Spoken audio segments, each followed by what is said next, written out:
नमस्कार। आप सभी का एक बार फिर वेलनेस चौपाल में बहुत बहुत स्वागत है। तो आज के प्रोग्राम की शुरुआत करते हैं गायत्री मंत्र के साथ। तो चलिए शुरू करते हैं। ओम भूर्भुवः स्वः तत्सवितुर्वरेण्यं भर्गो देवस्य धीमहि धियो यो नः प्रचोदयात्। ओम शांति शांति शांति। ओम। तो कैसे हैं हमारे सभी मेंबर्स? आशा है आप सभी स्वस्थ होंगे, मस्त होंगे और हंसते मुस्कुराते हुए आपके अपने इस प्रोग्राम को अटेंड कर रहे होंगे। सर्दी तो बहुत बढ़ गई है और जयपुर में तो आज बहुत ही ज्यादा ठंड है और हल्की फुल्की बूंदाबांदी भी हुई है। आपके जगह जहां भी आप रहते हैं वहां पे किस तरह की ठंड है, मुझे चैट बॉक्स में टाइप करके बताइए। तो चलिए, सर्दी गर्मी तो ऐसे ही चलती रहेगी और हमारा प्रोग्राम भी इसी तरह से चलता रहेगा। तो आज हम किस बारे में बात कर रहे हैं? तो देखिए, भारत जो है वो देवभूमि है, ये हम सभी को पता है। और भारत में चार धाम की यात्रा जो है उसका बहुत बड़ा महत्व है। और ये माना जाता है कि हर हिंदू को अपने जीवन काल में कम से कम चार धामों की यात्रा जरूर करनी चाहिए। तो ये चार धाम कौन कौन से हैं, बताएंगे मुझे आप लोग? तो ये चार धाम हैं: द्वारिका, रामेश्वरम, बद्रीनाथ धाम और जगन्नाथपुरी। तो आज हम इन्हीं चारों धामों में से एक धाम के बारे में बात करेंगे और वो है जगन्नाथपुरी। तो जगन्नाथपुरी में भगवान कृष्ण, बलभद्र और सुभद्रा के मूर्तियां हैं और वहां पे इन्हीं का पूजन किया जाता है। जगन्नाथ मंदिर जो है वो उड़ीसा में पुरी नामक स्थान पर स्थित है। जगन्नाथपुरी को और भी कई नामों से जाना जाता है, जैसे पुरुषोत्तम धाम, नीलांचल और नीलगिरी। अब ये जो मंदिर है जगन्नाथ मंदिर, ये बहुत ही फेमस है, साथ ही साथ बहुत ही रहस्यमयी मंदिर है और कई सारे रोचक तथ्य और कथाएं इस मंदिर से जुड़ी हुई है। तो आज उन्हीं में से कुछ कहानियों, तथ्यों और जो मान्यताएं लोगों की है उनके बारे में हम बात करेंगे। तो सबसे पहले हम शुरू करते हैं कि जगन्नाथपुरी का ये मंदिर जो है उसका ओरिजिन कैसे हुआ, कैसे उसकी स्थापना हुई। तो हम चलते हैं जब कलयुग शुरू होने वाला था और आपका जो ये त्रेता युग, द्वापर युग और उसके बाद में आपका द्वापर युग जो खत्म होने वाला था और कलयुग की शुरुआत होने वाली थी। तो आपको सभी को पता है कि द्वापर युग के अंत में महाभारत युद्ध जब हुआ था तो सारे के सारे कौरव मारे गए थे। और गांधारी जो थी, जो कि कौरवों की माँ थी, उन्हें भगवान कृष्ण के ऊपर बहुत गुस्सा आया था। और उन्होंने, उनका ये मानना था कि कृष्ण अगर चाहते तो ये जो युद्ध था उसको रोक सकते थे, लेकिन कृष्ण ने ऐसा नहीं किया।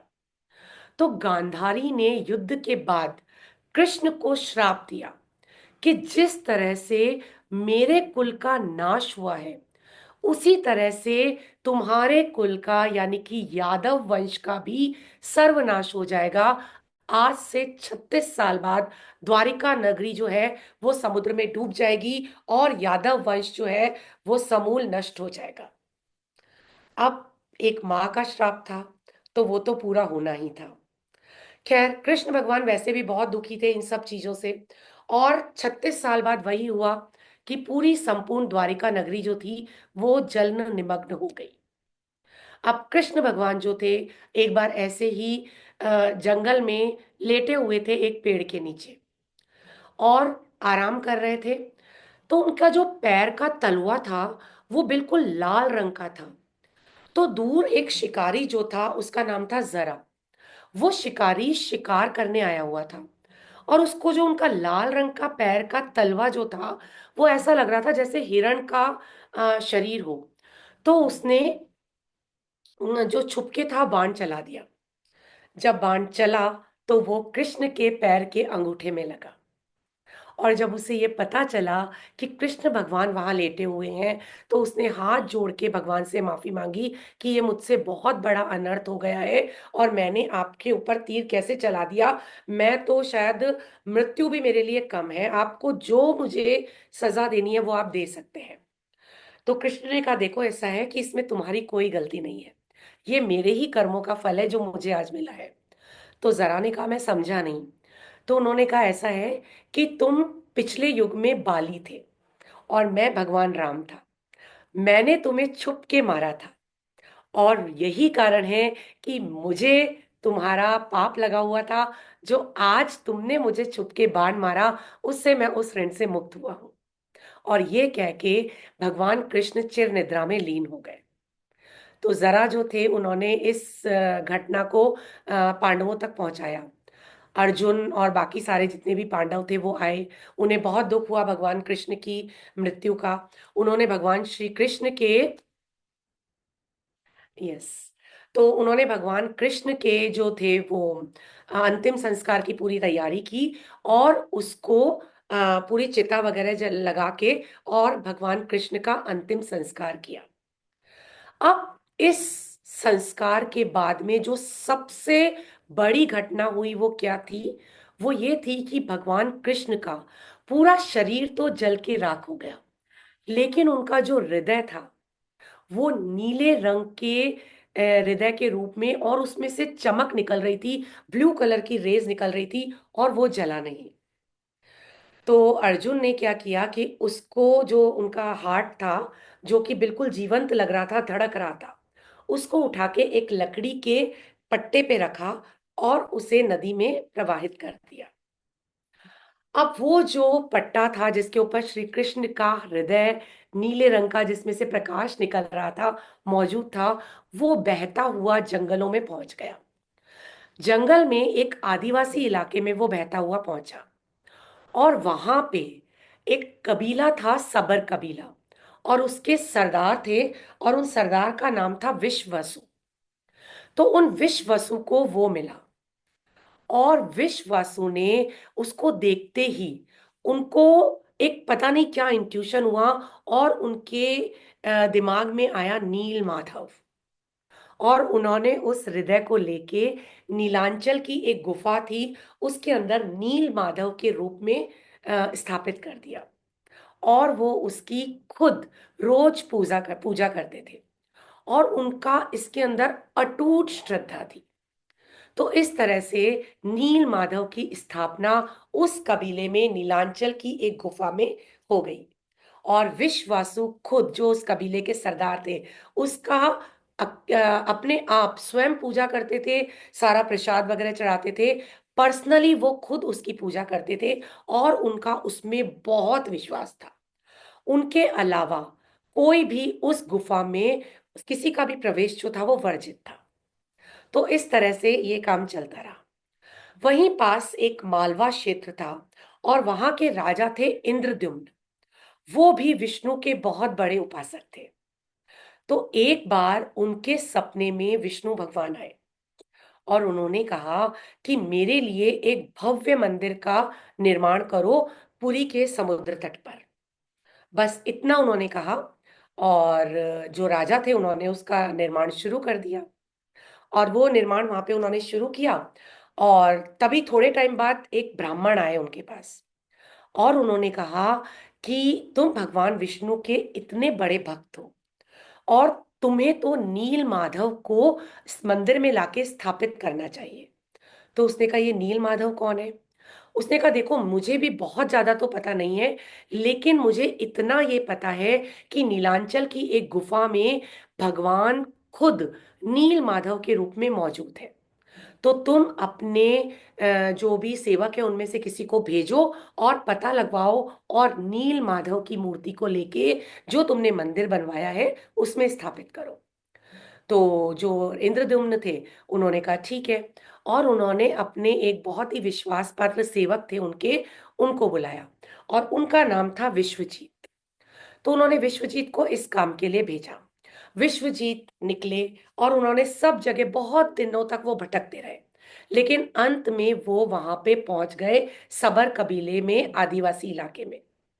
और उन्होंने उस नील, जो वो माधव थे, उनका पता लगा लिया कि यहाँ पे ये जो इनके कबीले के जो सरदार हैं वो नील माधव की पूजा करते हैं। तो वो वहां गए, विश्वासु ने उनका काफी स्वागत किया, उनका सत्कार किया, उनको अच्छे से ठहराया। फिर उन्होंने विश्वासु को बोला कि देखो, मैं यहाँ पे नील माधव के दर्शन करने आया। तो विश्वासु ने उनको साफ मना कर दिया कि वो मेरे भगवान हैं और मैं उनके दर्शन किसी को भी नहीं करवाऊंगा। तो विश्वासु को बहुत दुख हुआ इस बारे में, लेकिन वो हार मानने वाले नहीं थे। तो विश्वासु की पुत्री थी जिनका नाम था ललिता। तो उन्होंने विश्वासु की पुत्री ललिता से विवाह कर लिया। विवाह करने के बाद थोड़े टाइम वो वहां रहे। फिर उन्होंने ललिता से कहा कि अपने पिता को बोलो कि मुझे एक बार, मुझे नील माधव के दर्शन करने हैं।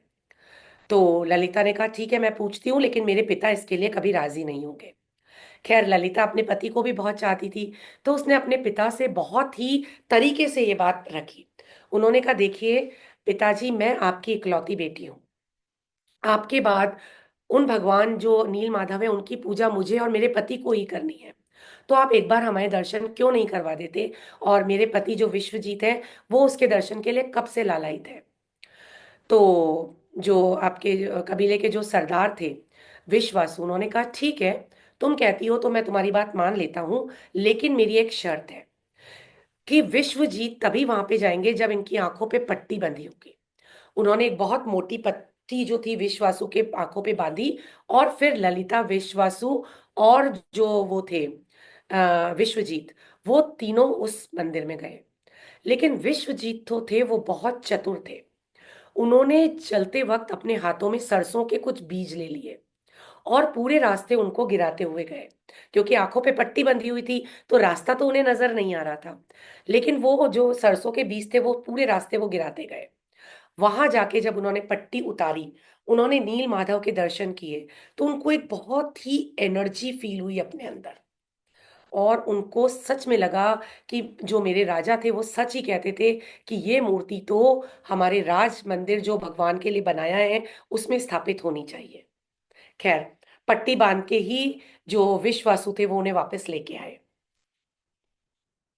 थोड़े टाइम बाद जो विश्वजीत थे उन्होंने राजा इंद्रद्युम्न को अपने गुप्तचरों के हाथ बुला लिया। उन्होंने कहा कि चलो मैं आपको वहां के दर्शन कराता हूँ। तब तक बारिश वगैरह हो चुकी थी, तो जो सरसों के उन्होंने बीज डाले थे वो पौधे बन गए थे, और पूरा एक सरसों का पूरा एक पात बन गया था। विश्व वो वहां पे जहाँ पे नीलांचल में उनकी मूर्ति थी नील माधव की। तो वो राजा के साथ वहां पे गए। लेकिन आश्चर्य की बात ये थी कि जब राजा इंद्रद्युम्न और विश्वजीत वहां पहुंचे तो वहां पे से नील माधव की मूर्ति गायब थी। खैर, राजा को बड़ा दुख हुआ, लेकिन फिर वो आ गए अपने घर बड़े ही दुखी मन से। फिर राजा के सपने में भगवान आए और उन्होंने कहा कि देखो, पुरी के समुद्र तट पर जहां पे तुमने मंदिर का निर्माण किया है, वहीं पे एक बहुत बड़ा लकड़ी का लठ आएगा जिसके ऊपर शंख, चक्र, गदा और कमल गुदे हुए होंगे। तुम उस चक्र को ले, उस पूरे लट्ठे को लेना और उससे उस मंदिर में 3 मूर्तियां बनवाना। तो उसने कहा ठीक है। दूसरे दिन वो वहां गए पुरी के समुद्र तट पर, और जैसा कि उनके स्वप्न में दिखा था वैसा ही एक बहुत बड़ा विशाल काय लकड़ी का जो लट्ठ था वो उन्हें पानी पे तैरता हुआ समुद्र के किनारे नजर आया। तो उन्होंने लोगों को बुलाया कि चलो इस लट्ठ को बाहर निकालो। लेकिन किसी से भी, बहुत सारे हाथी, घोड़े, लोग मिलके भी उस लट्ठ को नहीं उठा पाए। तो उन्होंने विश्ववासु को बुलाया।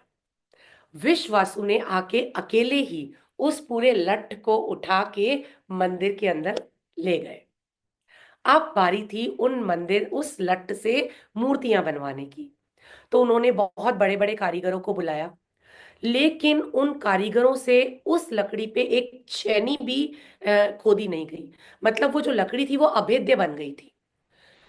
फिर राजा बड़े परेशान हुए। फिर उनके सपने में भगवान विष्णु आए। उन्होंने कहा ऐसा है कि इसके लिए तुम्हें विश्वकर्मा की पूजा करनी पड़ेगी, और वो खुद आएंगे और इस मूर्ति को बनाएंगे। तो उन्होंने विश्वकर्मा की पूजा की। जिस दिन उन्होंने पूजा की उसी दिन वहां पे एक वृद्ध व्यक्ति आया और उसने कहा मैं इन मूर्तियों को बनाऊंगा, लेकिन मेरी एक शर्त है। तो उन्होंने कहा क्या शर्त है? उन्होंने कहा कि मैं 21 दिन तक इन मूर्तियों को बंद गर्भगृह में बनाऊंगा, और कोई भी 21 दिन तक मुझे बिल्कुल डिस्टर्ब नहीं करेगा। अगर 21 दिन से पहले किसी ने भी ये दरवाजा खोला तो मैं इन मूर्तियों को अधूरा ही छोड़कर चला जाऊंगा। तो राजा ने कहा ठीक है, हम आपको बिल्कुल भी डिस्टर्ब नहीं करेंगे। तो वहां पे उन्होंने मूर्ति का काम शुरू कर दिया। छेनी हथौड़ों की आवाजें आती रहती थी, लेकिन कोई भी उस मंदिर के बाहर बड़ा पहरा लगा दिया, कोई भी उस मंदिर के अंदर नहीं जा सकता था। तो जो राजा की रानी थी वो डेली वहां पे आती थी। तो 15 दिन तक तो उनको छेनी हथौड़ों की आवाजें आती रही, लेकिन 16वें दिन से उन्हें वो आवाज आनी बंद हो गई। तो उन्हें बड़ी चिंता हुई। तो उन्होंने राजा से कहा देखो ऐसा है कि यहाँ से कोई भी आवाज नहीं आ रही है। ऐसा तो नहीं कि कहीं वो जो बूढ़े ब्राह्मण थे वो मर गए हो और इसीलिए आवाज नहीं हो, या बीमार पड़ गए हो। तो आपको तो ये दरवाजा खुलवाना पड़ेगा। तो राजा ने कहा देखो उन्होंने बिल्कुल मना किया है। उन्होंने कहा तुम आप सोचिए कि कितनी बड़ी बात हो जाएगी अगर वो व्यक्ति अंदर मर जाएगा। तो अब राजा को भी चिंता हुई, क्योंकि 1-2 दिन और हो गए थे, वहां से कोई आवाजें नहीं आ रही थी। तो फाइनली राजा राजा ने वो दरवाजा खोल दिया। जैसे ही उन्होंने वो दरवाजा खोला, उनके सामने 3 मूर्तियां मौजूद थी, लेकिन वो जो व्यक्ति थे जो विश्वकर्मा के रूप में वहां पे थे, वो वहां से चले गए और वहां से गायब हो गए। और मूर्तियां जो थी वो अधूरी थी। उनमें से एक जगन्नाथ की मूर्ति थी, भगवान जगन्नाथ की जो कृष्ण के रूप थे। उनके हाथ बने हुए थे, पैर नहीं बने थे, हाथ भी अधूरे बने हुए थे। एक बलभद्र की मूर्ति थी, उनके भी हाथ बने हुए थे, पैर नहीं बने थे। और जो बीच में सुभद्रा जी की मूर्ति थी, जो कृष्ण की बहन थी, उनके ना हाथ बने थे और ना पैर बने थे। तो उन्हें बड़ा दुख हुआ कि मैंने बीच में दरवाजा खोल दिया और वो आधा ही मूर्ति बनी रही। लेकिन खैर उन्होंने कहा कि हो सकता है भगवान को यही मंजूर हो, और उन्होंने उसी रूप में, वो जो आधी बनी हुई मूर्तियां थी, उसी रूप में उन्हें जगन्नाथपुरी के मंदिर में स्थापित कर दिया। तो ये है जगन्नाथपुरी के मंदिर में मूर्ति स्थापना की कहानी। अब आते हैं और चीजों पे। और भी बहुत सारे रहस्य इस मंदिर से जुड़े हुए हैं। तो देखिए सबसे बड़ा रहस्य जो है वो इस मंदिर का ये है कि यहाँ पे जो मूर्ति है उन्हें हर 12 सालों में बदला जाता है। अब ऐसा माना जाता है कि भगवान कृष्ण का धड़कता हुआ हृदय अभी भी भगवान जगन्नाथ के अंदर मौजूद है। तो जब 12 सालों के बाद इनको बदला जाता है मूर्तियों को, उस वक्त पे जिस वक्त ये मूर्तियां बदली जाती है, पूरे पूरी क्षेत्र की इलेक्ट्रिसिटी को कट कर दिया जाता है। मंदिर के बाहर सीआरपीएफ का पहरा होता है, और केवल एक ही जो मेन पुजारी होता है वही ये काम करता है। और उसकी भी आंखों पे पट्टी बंधी होती है और हाथों में बहुत बड़े मोटे ग्लव्स पहने होते हैं। और वो पुरानी मूर्ति में से एक कृष्ण का हृदय, जिसको कि ब्रह्म पदार्थ के नाम से जाना जाता है, उसको उसमें से निकालते हैं और नई मूर्ति में स्थापित करते हैं। ये माना गया है कि आज तक किसी ने भी उस ब्रह्म पदार्थ को, यानी कि श्री कृष्ण के हृदय को देखा नहीं है। कुछ जो पुजारी हैं उन्होंने ये माना है कि उनको ऐसा फीलिंग हुआ जैसे कि कोई जिंदा चीज है, खरगोश की तरह कोई चीज है जो वहां पे उछल रही है उनके हाथ में। लेकिन फिर भी क्योंकि मोटे ग्लव्स थे तो उनको बहुत ज्यादा फीलिंग नहीं आई उसकी। और उनको लगता था कि एक बहुत बड़ी शक्ति इसमें से निकल रही है, वो उनको फील होता था। और यही कहा जाता है कि उसमें से, कुछ लोग ये बताते हैं कि उसमें से चांदी की तरह कोई तरल पदार्थ निकलता है, और इसी तरल पदार्थ के कारण वो लकड़ियां धीरे धीरे खराब होती है और 12 साल में उन लकड़ियों को बदलना पड़ता है।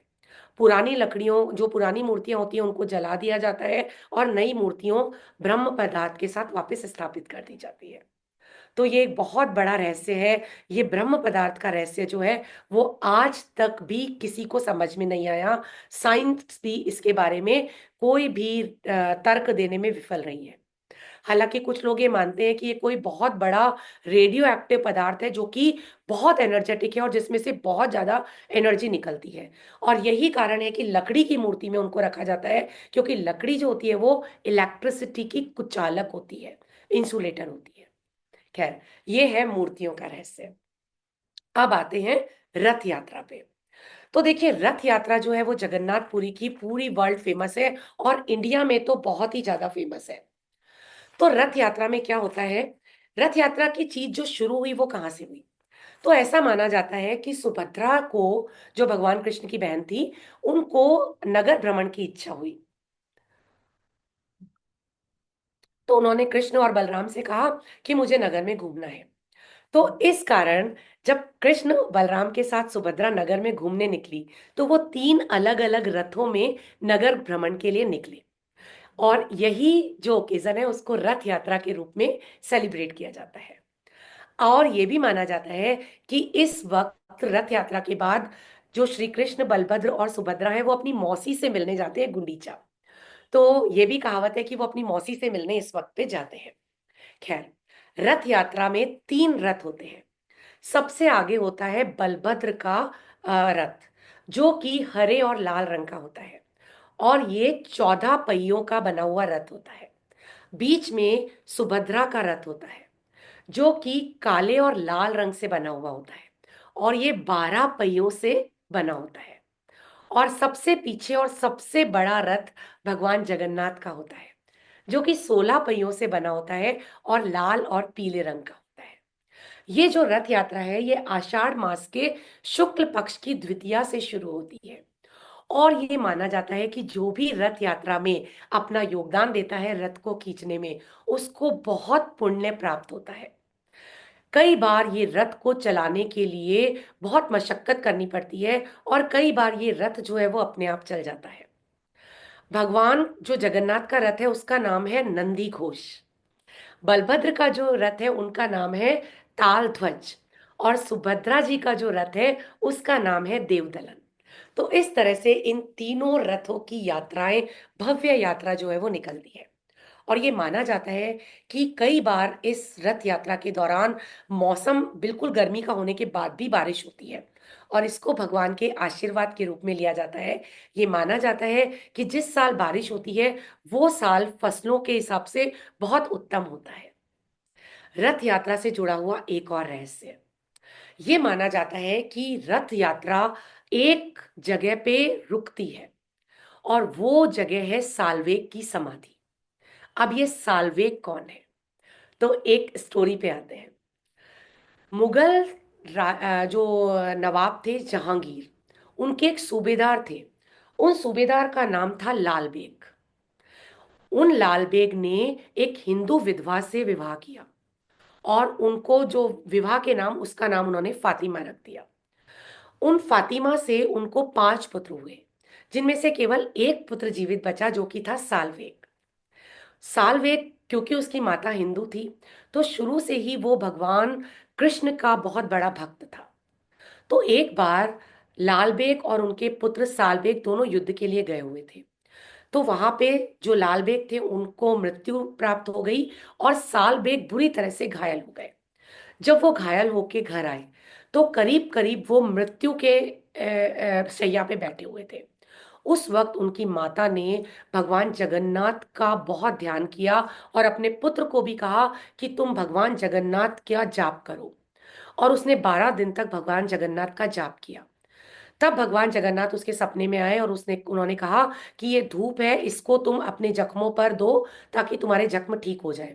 जब वो उठा तो उसके सिरहाने पे एक धूप रखी हुई थी। उसने उसको जला के उसके धुएं को इनहेल किया, अपने जख्मों पर लगाया और कुछ ही दिनों में वो बिल्कुल ठीक हो गए।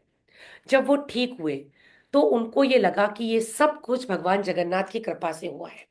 तो वो भगवान जगन्नाथ के मंदिर में दर्शन करने के लिए गए। लेकिन क्योंकि वो एक मुसलमान थे, तो उनको भगवान जगन्नाथ का दर्शन करने से रोक दिया गया। तो उन्हें बड़ा दुख हुआ, और वो वृंदावन चले गए और वहां पे भगवान कृष्ण की आराधना करने लगे। फिर रथ यात्रा का टाइम आया। जब उन्हें पता चला कि रथ यात्रा निकलने वाली है, तो उन्होंने सोचा कि चलो इस वक्त तो मैं भगवान के दर्शन कर सकता हूँ, क्योंकि रथ जो है वो सड़क पे आएगा, उस वक्त मुझे कोई नहीं रोकेगा। और वो रवाना हो गए दर्शन के लिए। लेकिन रास्ते में उनकी तबीयत खराब हो गई, और जब तबीयत खराब हुई तो उनको लगा कि अब मैं दर्शनों के लिए नहीं जा पाऊंगा।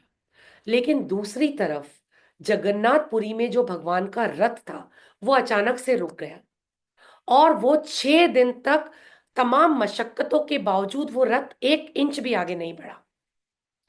जब साल्वेग थोड़े ठीक हुए और वो आए, उन्हें लगा था कि अब तो भगवान की रथ यात्रा खत्म हो गई होगी। लेकिन वहां जाके उन्हें पता चला कि भगवान का रथ तो वहां से 1 इंच भी आगे नहीं गया। उन्होंने भगवान की प्रार्थना की, भगवान के रथ को हाथ लगाया और रथ चलने लगा। तब से साल्वेग को वहां पे सभी लोग बहुत मानने लगे, और वो भगवान के लिए बहुत सारे गीत उन्होंने लिखे। और वो गीत आज भी प्रार्थना के तौर पे जगन्नाथ मंदिर में गाए जाते हैं। और जब साल्वेग की मृत्यु हुई, तब वहां पे एक समाधि बनाई गई। और अब भी जब जगन्नाथपुरी की रथ यात्रा निकलती है, तो रथ को साल्वेग की समाधि पर कुछ देर के लिए रोका जाता है। तो ये थी साल्वेग की कहानी और रथ यात्रा का सच। इसके अलावा भी बहुत सारे तथ्य जो हैं वो जगन्नाथ मंदिर से जुड़े हुए हैं। अब एक और तथ्य है कि जगन भगवान भी बीमार पड़ते हैं। जी हाँ। जब रथ यात्रा निकलनी होती है, उसके 15 दिन पहले भगवान को भगवान जी को, बलभद्र जी को और सुभद्रा जी को स्नान करवाया जाता है, पूर्णिमा के दिन, ज्येष्ठ मास की पूर्णिमा के दिन।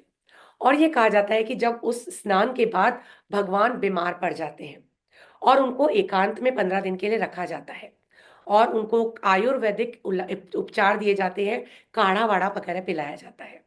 और 15 दिन बाद वो स्वस्थ होके वापस लौटते हैं, और उसके बाद रथ यात्रा निकलती है। तो इसके पीछे भी एक कहानी है। कहा जाता है कि माधव दास नाम के एक बहुत बड़े भक्त थे भगवान जगन्नाथ के। वो रोज भगवान जगन्नाथ के दर्शन करने आते थे। तो एक बार वो बहुत बीमार पड़ गए, और वो मंदिर नहीं आ पाए। जब भगवान जगन्नाथ को ये पता चला, तो वो खुद उनकी सेवा के लिए वहां पे गए, और उन्होंने उनकी सेवा की। तो माधव दास थे, उनको पता चल गया कि ये भगवान जगन्नाथ है।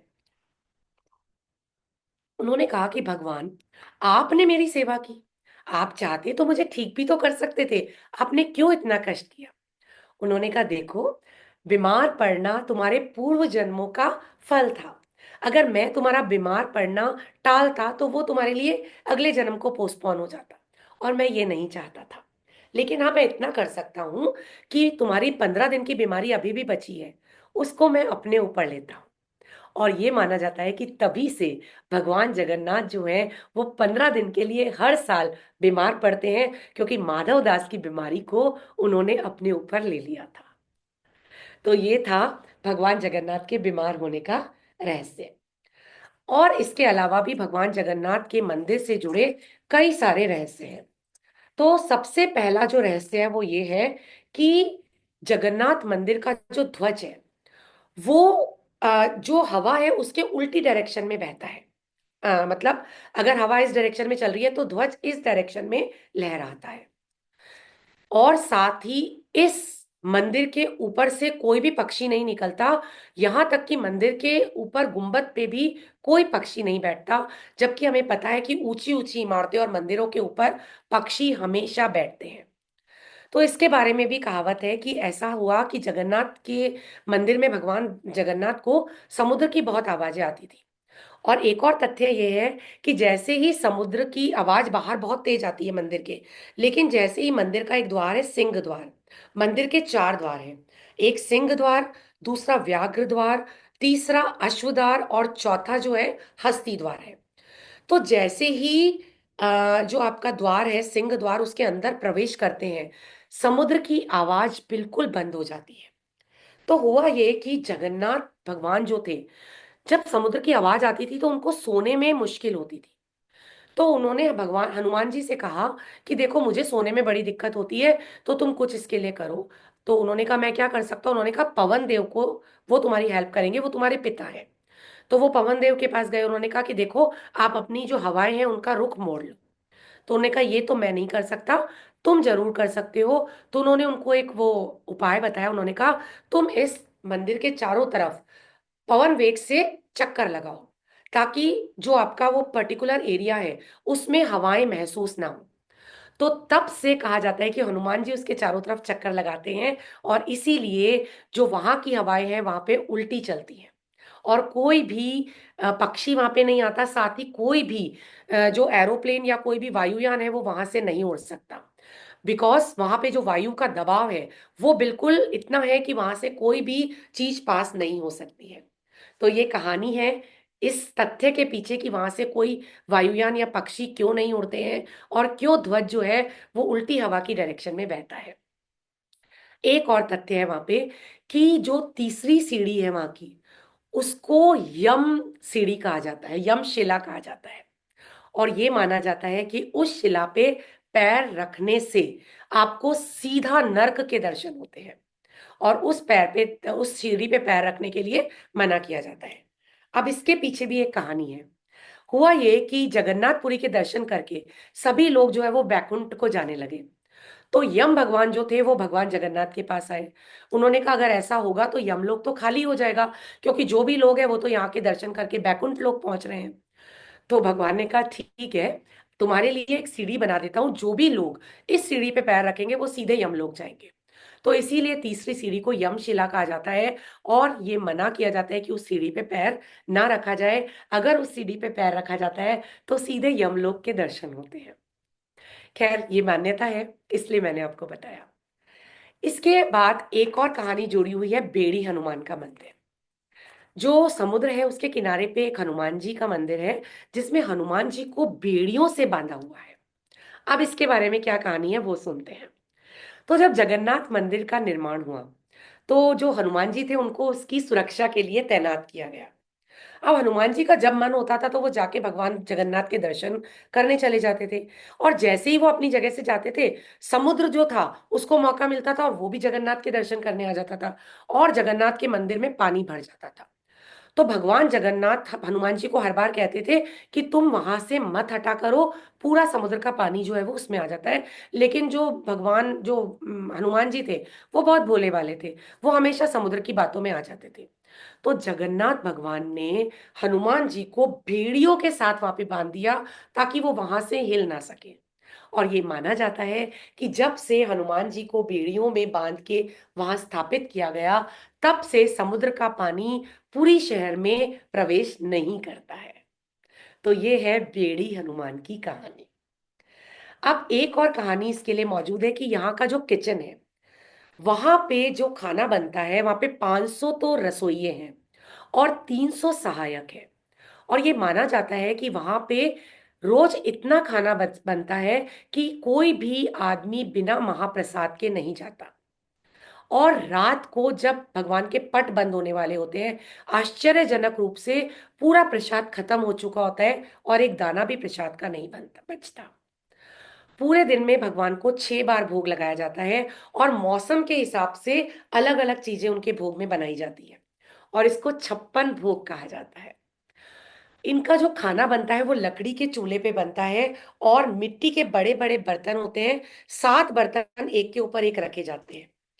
और आश्चर्य की बात यह है कि जो बर्तन सबसे नीचे होता है उसका खाना सबसे लास्ट में पकता है, जो आग के पास है उसका खाना सबसे लास्ट में पकता है, और जो सबसे ऊपर जो पात्र होता है उसका खाना सबसे जल्दी पकता है। तो ये एक बहुत बड़ा रहस्य है जगन्नाथ मंदिर की रसोई का।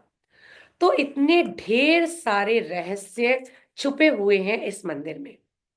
अब इसके साथ में ये भी माना गया है कि ये जो मंदिर है उसके ध्वज को डेली चेंज किया जाता है। और ये माना गया है कि जिस दिन ये ध्वज चेंज नहीं होगा, उस दिन से 18 साल तक भगवान का ये जो मंदिर है वो बंद हो जाएगा। भविष्य मनिका नाम की एक पुस्तक है, उसमें कुछ ऐसे साइंस दिए गए हैं जगन्नाथपुरी मंदिर के बारे में, जो कि कलयुग का के आने का संकेत देते हैं।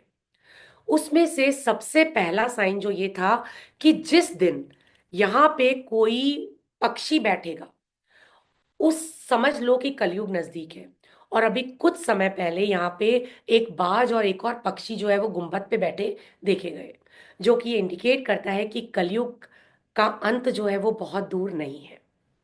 इसके अलावा एक बरगद का पेड़ था, उसमें ये भविष्यवाणिका में ये भी लिखा हुआ है कि जब ये बरगद का पेड़ टूटेगा तो मतलब कलयुग नजदीक है। और ये बरगद का पेड़ कोविड के वक्त पे टूटा था, जबकि बहुत बड़ी तबाही कोविड के रूप में जो थी वो आई थी। तीसरा जो चीज थी, उसने बताया था कि मंदिर के जो जोत है, उससे इसका ध्वज जो है वो जलेगा। वो भी एक बार हो चुका है, ये भी इंडिकेट करता है कि कलयुग का अंत जो है वो नजदीक है।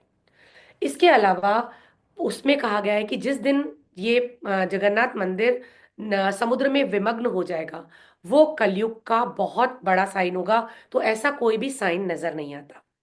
भविष्यवाणिका में एक और बात कही गई है कि गंगा, यमुना और सरस्वती जब विलुप्त हो जाएंगी तो कलयुग का अंत जो है वो बहुत नजदीक होगा।